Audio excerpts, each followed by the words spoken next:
Welcome to Heart Power with Saskia, the heart-based podcast where we explore what it means to follow our heart so we can be truly empowered from the inside out.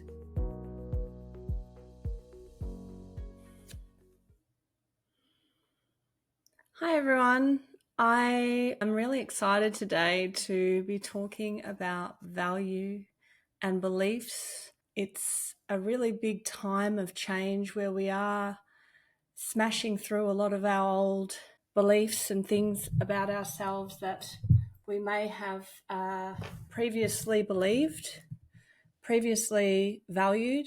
Everything is up for review at the moment. So we have now entered a year of the dragon. I was recently speaking about that with Yulia Simars, who is an incredible astrologer and my most recent guest. She runs the Cosmic Intelligence Agency, and we were talking about the dragon. The dragon's represented all through the sky mythology, and it is part of the Jupiter cycle with Chinese astrology. So every 12 years, the dragon comes around of the 12 different animals represented in the astrology. And in all the mythology and so on, the dragon is symbolic of something that needs to be overcome.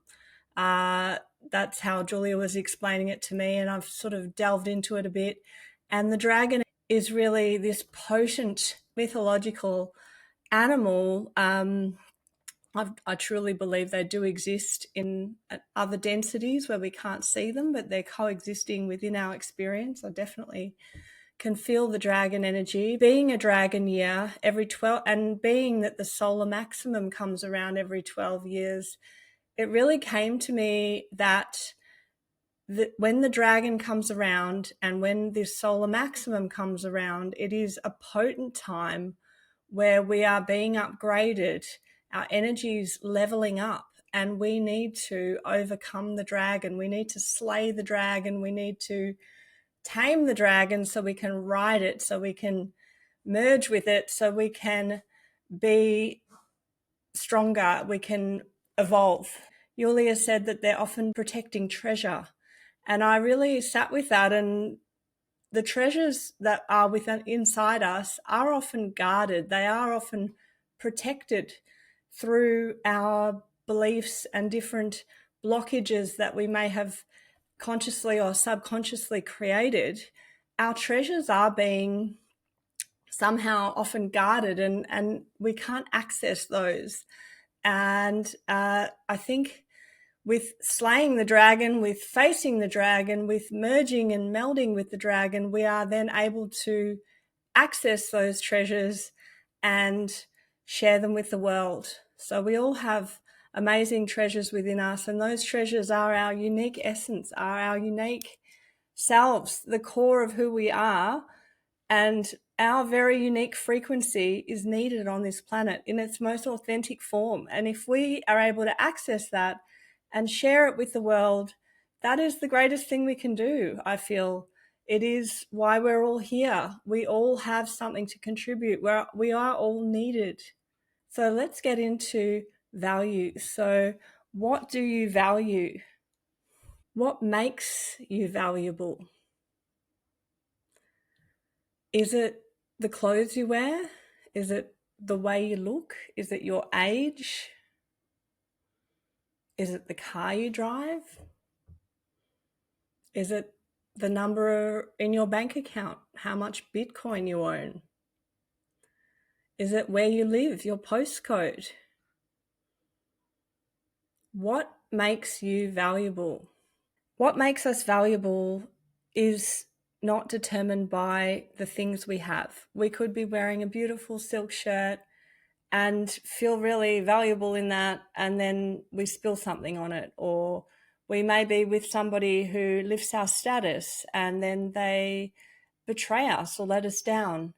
And then is that going to determine our value, or are we going to say, oh, well, actually, I'm more valuable than that. Thank you for the lessons, and I'll be on my way, and I am moving towards being my truth and being more valuable. I don't value what you did to me. So all of these external things, they can make us feel good. It's nice to have nice things and to have wonderful experiences. But everything outside of ourselves is actually an illusion of sorts.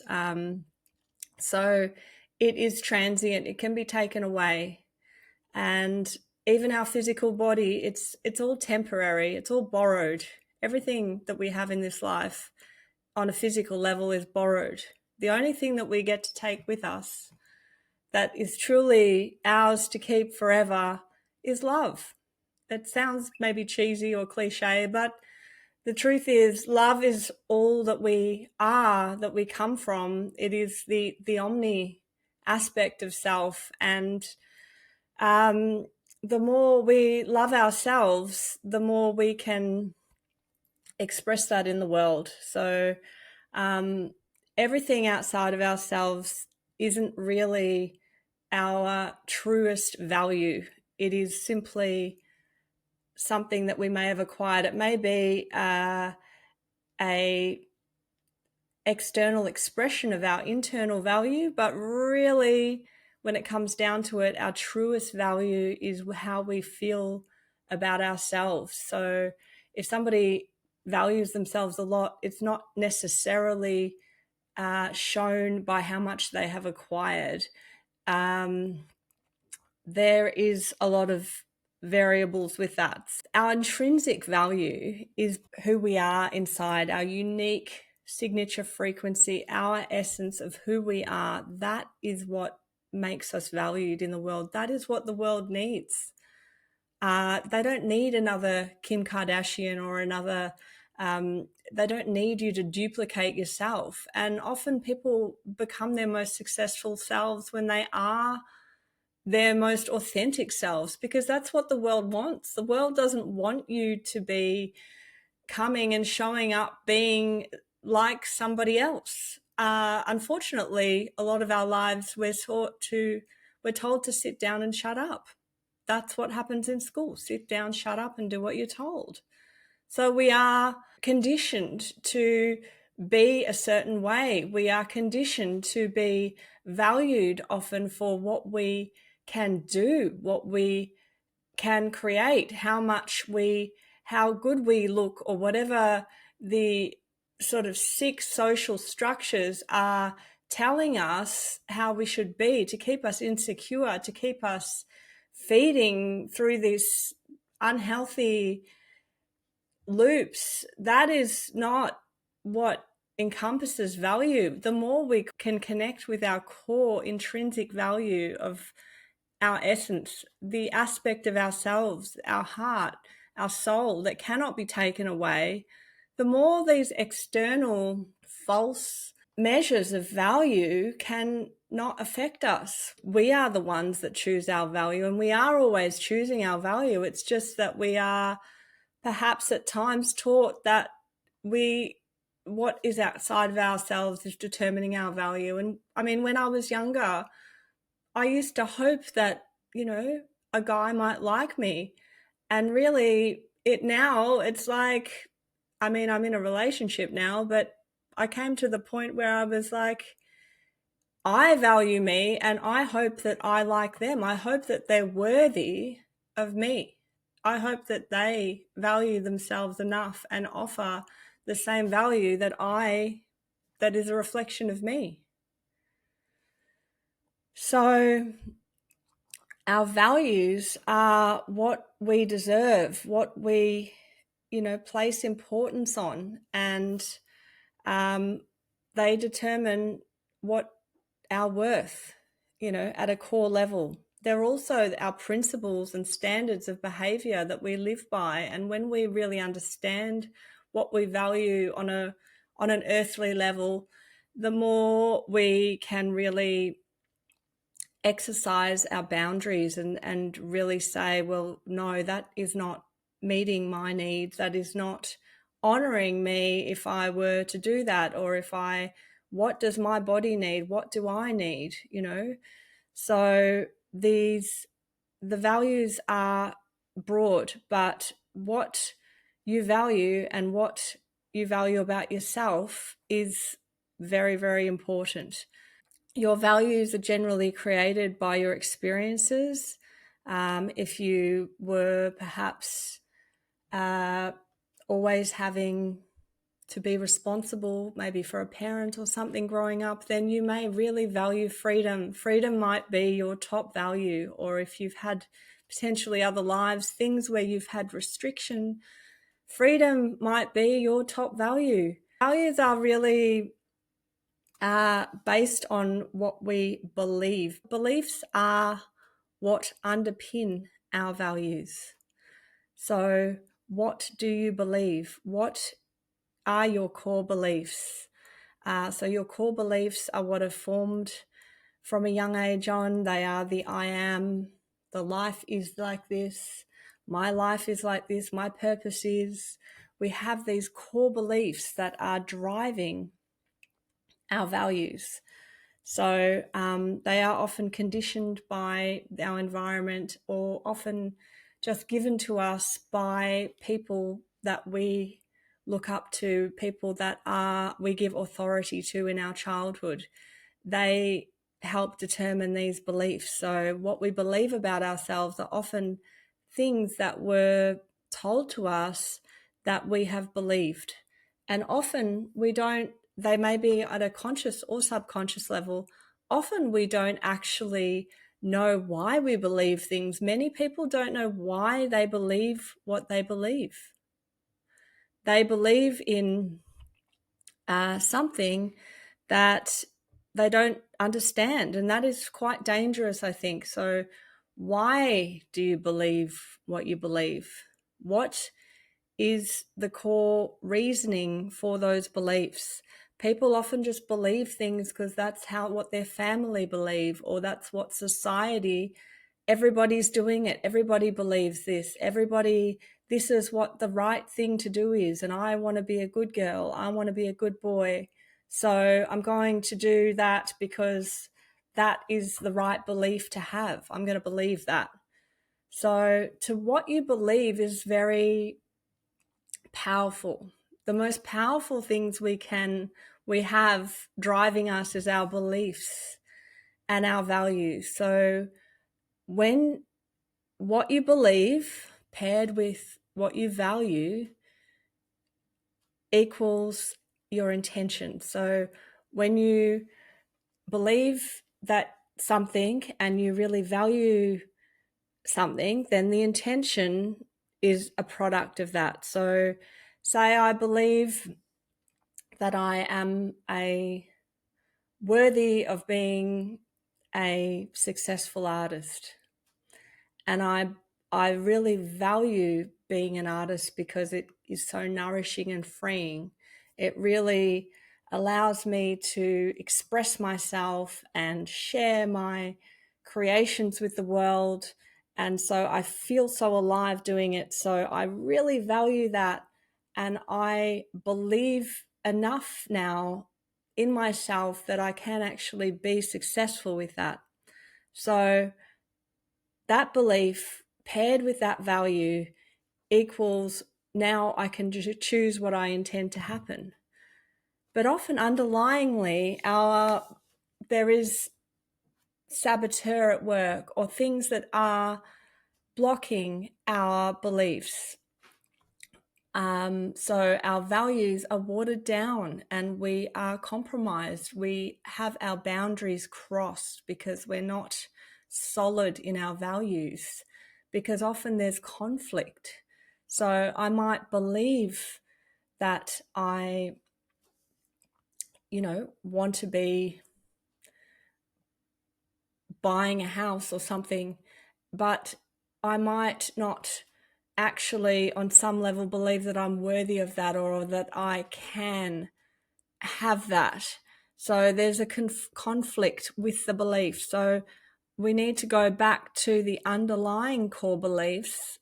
Perhaps, there may have been a situation growing up where you were taught that you were not worthy of that, and that you chose to believe that you were not worthy of that. So how do we unpack that? how do we rewire these core beliefs? Well, first of all, being aware that there is blockages around it. So often saying I am statements in alignment with what you would like or what you desire is going to give you a feeling. So when I say I am in a loving, deeply loving, mutually respectful soulmate relationship with somebody that I love very much, I can say that, and I actually am. So I feel that, and it sits right. It feels good in my core. But, maybe 5-10 years ago, I could have said that, but on some level, it didn't feel right. It didn't sit right. It just didn't land right because some part of me wasn't in that frequency. So some part of me was not coherent with that belief. So some part of me didn't truly believe that within myself. So I needed to learn to truly love myself in such a deep way that I could have it reflected in another. And I mean, my first relationship was over a decade, and that was highly toxic and very, very difficult. Beyond that, it became so bad that I had to change my phone number and my email. My, person that I love became like my stalker, and like I was terrorized by this person. So that was very difficult. And then, I moved into another relationship thereafter. I thought I was healed, but no, I was still having, I was being treated in a way where I wasn't valued, I wasn't honored. And some part of me wasn't valuing and honoring myself. I was still allowing myself to be treated like that. I was still believing underlyingly that I wasn't worthy. I wasn't fully enough. I needed to be completed by somebody else. So that relationship then ceased, and I started dating again after a while, and I then kept attracting the same sort of behaviors in men where they were not fully showing up for me, and I wasn't maybe fully showing up for them. There was definitely, it just was similar patterns being attracted. And so for me, that was a big red flag, and I was kind of done with it. It had been happening all my life, and I really wanted to have a healthy relationship. So I completely took myself off the market. I did not have any discussions with men where they would, perhaps make me feel good by, telling me things, whatever. I completely shut down all conversations with men and I worked on myself. I did the work to change my beliefs by journaling, by meditating, with positive affirmations and gratitude for my body, for myself. I re-informed my nervous system and learnt to love myself at a whole level where I was complete. I needed to be complete so that I could have that reflected in another. There was always previously some part of me wanting to fix a part of the other person because I wanted to fix a part of myself. I was not showing up complete and being completely happy with myself. I wanted something, there was a need that needed to be filled by somebody else, and that expectation wasn't fair on other people, and it just didn't work. So after not dating anyone for 2 years, working on myself and really just loving myself, doing what nourished me on all levels, that led me to feeling whole. And then slowly but surely somebody popped up and I was like, well, maybe I'm ready. And I just kept getting those nudges and that feeling to follow and connect with this person, and it was a very, very slow burn, but we actually I had to face a lot of my demons, a lot of my fears through the process of getting to know this person, to really reinform myself and challenge these old beliefs that I had about myself, about relationships. And I can now comfortably say that I am complete in myself, and I certainly was at the start of the relationship. And I'm met by this beautiful man, this soul that meets me and is a compliment to me, doesn't complete me. I don't need to be completed. And I feel so good in my life with what I do, with who I am at my core, that with or without him, I feel awesome. It is wonderful to have someone in your life to share that with, if that's what you want, but it's not what I need. It's just a bonus. It's a compliment to who I am. It's not a completion. So that is one of the biggest things that I've needed to go through, but really determining my values and getting clear on those in terms of principles of standards of behavior and who I am in the world, and knowing what I'm willing to accept and what I'm not willing to accept in another, really helped me get clear on what is right for me, what I deserve, what is my worth. And then having those strong, clear ideas about what I value really help with setting boundaries. So I'm able to set boundaries. Well, that's not acceptable.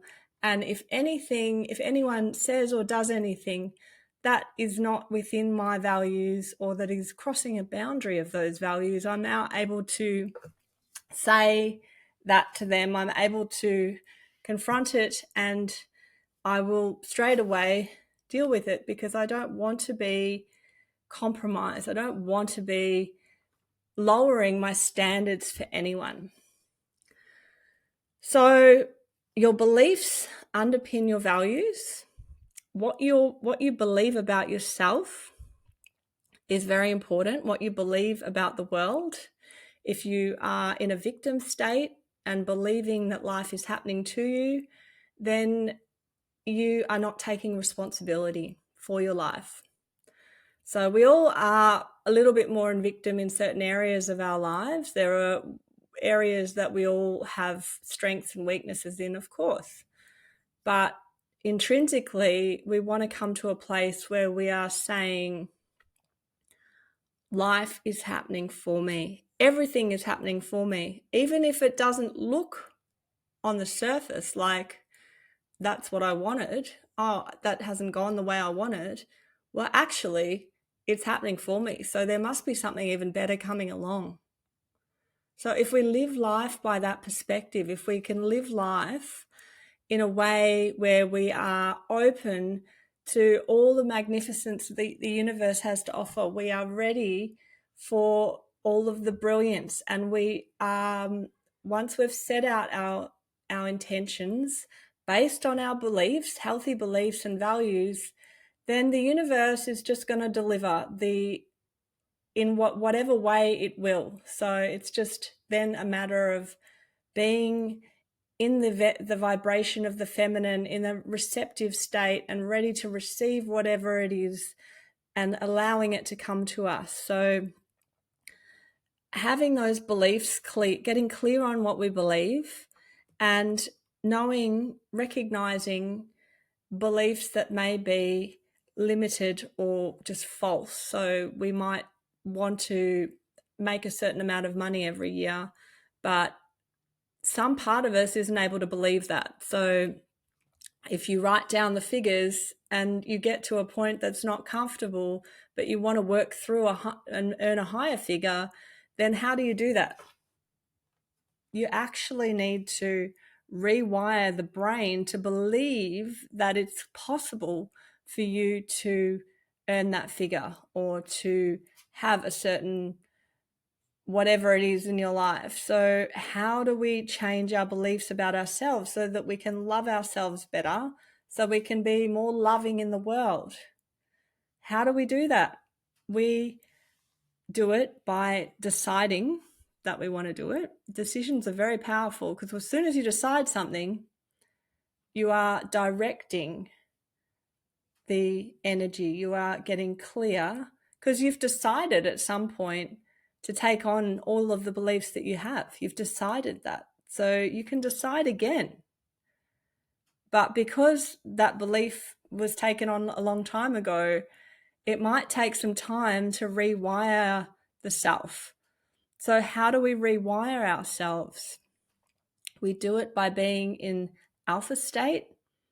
So alpha state is when we are open to receiving information. So we're in a relaxed state and we're open to programming ourselves. So you're in alpha state when you're watching TV. Is what you're watching what you want going deep into your psyche? It's worth considering. But when we're in alpha state, we can really program ourselves, and we're in that state naturally before bed or when we wake up in the morning. So that sort of time before we start getting drowsy and we're in a relaxed state is a perfect time to journal, to write down what you want to rewire, the beliefs that you want to hold. And you might want to say, instead of saying, I am, a successful artist, you might want to say, I am ready to believe that I can be a successful artist. So you might want to say that affirmation to yourself in a way that you can, you want to take it on, but you may not be ready to fully own it. So the more you can write down your different beliefs and see what feels right and what is, when there's that resistance, when that doesn't feel completely like it's hitting home, then you might want to rewrite it, or you may recognize that there's an underlying belief that's challenging that what you would like to happen.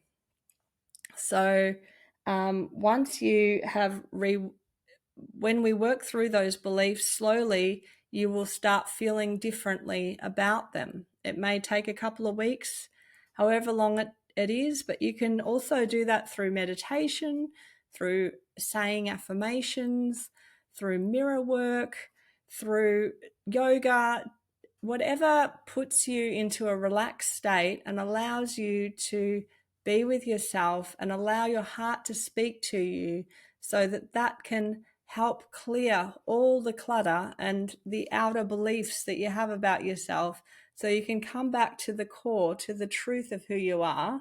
The more we do that, the more we can be in a state of mindfulness. And you may need a professional of some sort, wellness, holistic, psychologist, whatever it is, to help you work through different aspects of self, to be able to arrive at that. We're all different and we all have different needs. So getting clear on what you need is important. And you can do that by using your internal guidance system. So we all have our intuition, our heart, our inner knowingness. You might feel it in the gut, you might get hits, you might have signs that you see in the world, things that are guiding you, or you're constantly being guided. So whether you heed the call and listen to that guidance is up to you, but that will help you in deciding what feels right. So the more, it's like a muscle, you need to practice your feeling nature to get better at it and to trust it. You can't know everything. We're not, it's the great mystery of life, and it would be boring if we knew it all. Do we want to watch the same movie over and over again? No. We want it. It's fun, the adventure. It's what makes it fun. And so it's just a matter of trusting, like I've said before, like the lights, the headlights in the car analogy on the road at night. We trust that the road will unfold as we drive along. And so just trusting and driving and taking each step towards where you want to go is going to make everything come to you. So but so work on those beliefs, get clear on what you value, and that will then help you to know what you intend to happen. And when you create intentions, then you can cast them out into the world and you can let them go. Once you have intentions, then you can let them go and send them out into the world. And whatever's meant for you will come back to you, whatever's the right thing. So we just trust our feeling nature. It's not what we've been taught. We've been taught to use our minds, but the mind will lead you astray. The mind is there to protect you. If you're getting attacked by a tiger, the mind is going to tell you to run. So the mind is there as a tool.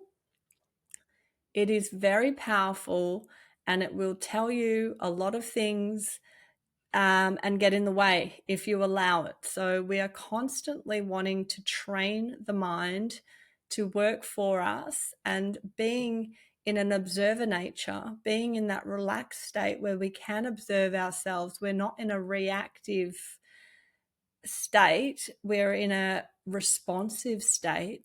That is where we can be in our power. So really, really having that self-awareness is key, and really getting clear on what makes you valuable, not buying into all of the things that the external world, all of these social media things are selling us. I mean, aging is now condemned. It's not allowed. You're not allowed to get older or look older. Oh my God. And really, what is that? It's cultural, social conditioning that is preventing the wisdom keepers from being in power. If we are kept in a perpetual state of youth, if we are constantly staying in this young kind of, it is great to be young at heart, but if we are staying in this childish way rather than childlike, childlike is great, but childish is not becoming, not transcending the different stages of life that is natural to us, then we are not able to move into our wiser selves.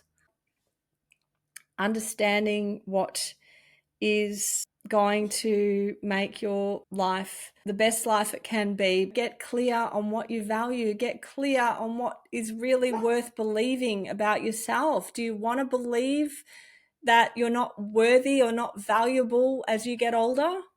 Do you really want to believe that? Is it what you look like? Is it the body? Is it what somebody else is telling you that makes you worthy of having your best life, of feeling good? You determine that. You choose how you feel. You choose how you look. You choose everything, really. So the more loving, forgiving, gentle, compassionate, heartfelt, and just honorable you can be to yourself, the more that will be reflected in your world. It's pretty simple, but we have been complicated through our lives. We have been fed so much negative external information, and it's quite toxic out there in the social landscape and what we are fed through our society. So, there are so many loving, beautiful people. So put your energy where you want to go. Put your energy and your focus into what matters, into what feeds and nourishes you. And then you will become more that wherever you put your energy. So really be hyper aware of what you're choosing to think, choosing to believe, and choosing to value. And then that can really help you to be exactly who you want to be, because you get to create that every day, every moment. You choose who you are.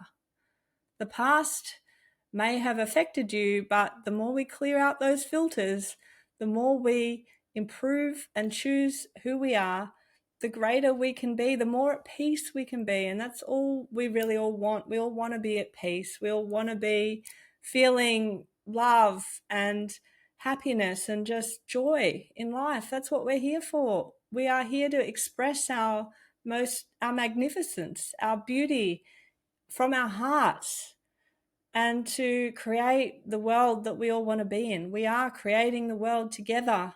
So let's make it friggin' awesome. Let's make it the best world it can be and live life to the fullest nature that it can be. So remember to value yourself. You determine your value. You can rewire all of your beliefs, all that you believe about yourself. You get to wire that. You get to choose that. What you decide is important, and what you do is not determining your value. If you don't need to do 100 things for your husband for him to love you. You can just be you. You don't need to prove your worth to other people for them to love you. You are lovable just as you are. There are things that we do to make ourselves feel good, but how much of that are we doing to be loved? At what point do we tell ourselves, I am lovable just as I am? It doesn't matter what I look like, what I do, as long as I am not hurting anyone and I'm honoring and loving myself, that will come back to me tenfold. Whatever I put out comes back to me tenfold. I am worthy of all the goodness that is in the world. I'm worthy because I choose that. I'm choosing all the magnificence in the world. So I hope that has helped on some level. I hope someone has gotten something out of that today. Please like, share, and leave me some feedback. I'd really love to hear what you think, and let me know. And thank you all very much for watching and listening and being a part of the Heart Power podcast. I hope that you have a beautiful day, and thank you so much for tuning in. Sending you all so much love. Mwah.